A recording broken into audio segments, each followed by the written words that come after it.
Project Sentinel, Episode 7, The Solar Lie. 1.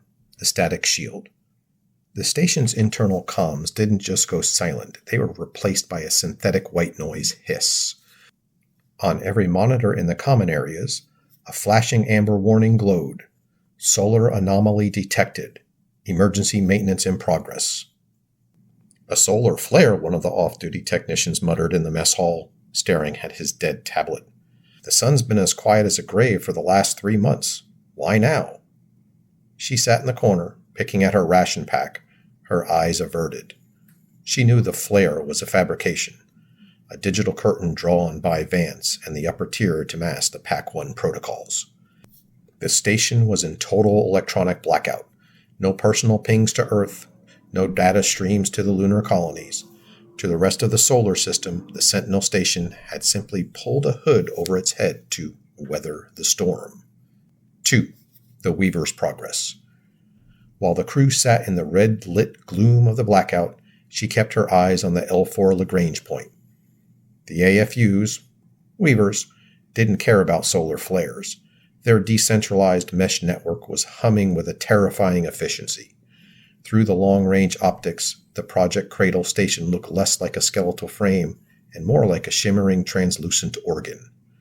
The Weavers were using the vacuum sintering process to melt lunar dust into a ceramic shielding that was smoother and darker than the original blueprints called for. They're ahead of schedule, Vance said, appearing at her workstation. He didn't look tired. He looked hungry.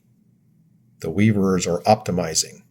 They've stopped waiting for ground control step-by-step packets.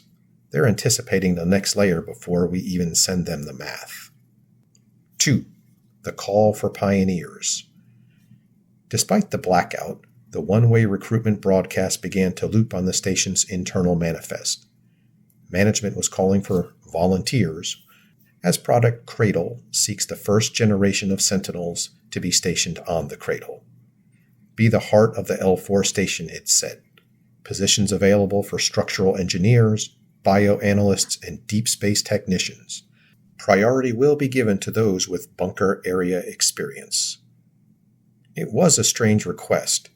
Usually a station's first crew was hand-picked by a board of directors. A call for volunteers felt desperate, or they were looking for people who wouldn't be missed if the symphony of mathematics at the L4 turned into a discord. They're looking for occupants, she said, watching the names of her colleagues blink as they clicked apply on the kiosks. But the station isn't even pressurized yet. There's no life support on the manifest or in the station to be able to support life. 4. The outward blast. She pulled the latest telemetry from the fetch drone. A little less than 7 billion miles away, anchored on the alien wreck, she zoomed in on the outward blast again. The flared hull plates looked like the jagged crown. If the alien ship had been destroyed from the inside, she was wondering if it was a malfunction. Were the occupants those plum-skinned crew that she saw? Trying to kill something?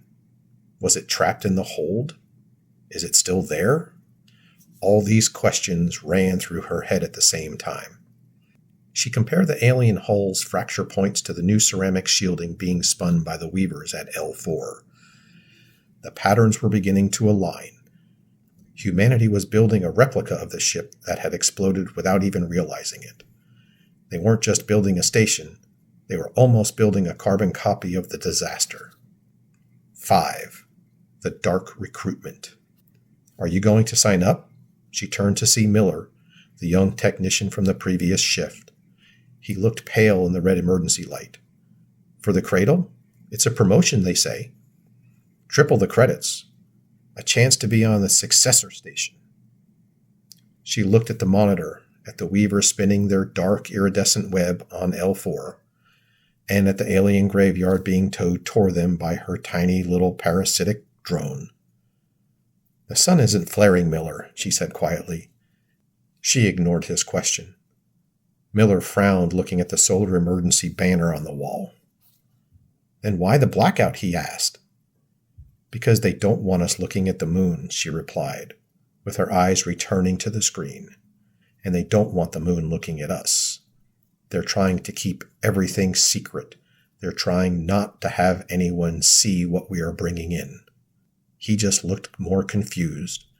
He knew about the alien ship being towed by the fetch, but he was still not really fully informed of everything that was happening. She just looked at him, shook his head, and then she wondered, should she really apply over to the new station? It was a promotion. The credits would be nice going into the bank account. But she had to figure out if this was right for her.